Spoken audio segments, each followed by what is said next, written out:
10 ఏళ్లు పెంచిన మీ బిడ్డల్ని మీ నాన్న దగ్గరికి పంపడానికి మీరు ఎంత బాధపడుతున్నారే? మిమ్మల్ని కని ఇన్నేళ్లు పెంచి పోషించి మనుషులుగా తీర్చిదిద్ది పెళ్లిళ్లు చేసి ఆస్తిపాస్తులు పంచిన మీ తల్లిదండ్రుల్ని కాటికి కాడు జాపిన ఈ వయసులో విడదీయాలని చూస్తున్నారే, వాళ్ళు ఎంత బాధపడతారో ఆలోచించారా? రేయ్, పేగు తెంచుకుని మీకు జన్మనిచ్చింది మీ తల్లిరా.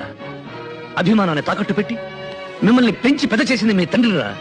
వీళ్ళు సంపాదించిన ఆస్తిరా మీ ఇద్దరును. మీ తల్లిని మాత్రమే ఉంచుకుంటా అని మీరు ఎందుకు వంతులేసుకుంటారో నాకు తెలుసురా.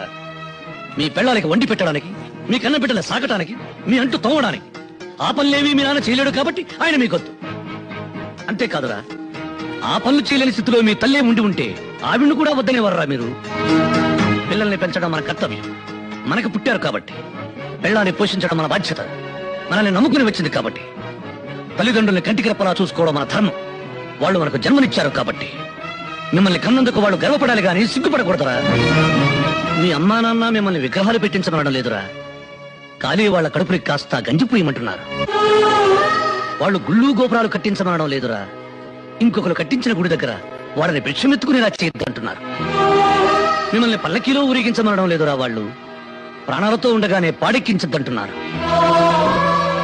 రేయ్, గురువు లేని చదువు, జన్మనిచ్చిన వాళ్ళని మర్చిపోయిన వాడి బ్రతుకు రాణించదురా, రాణించదు.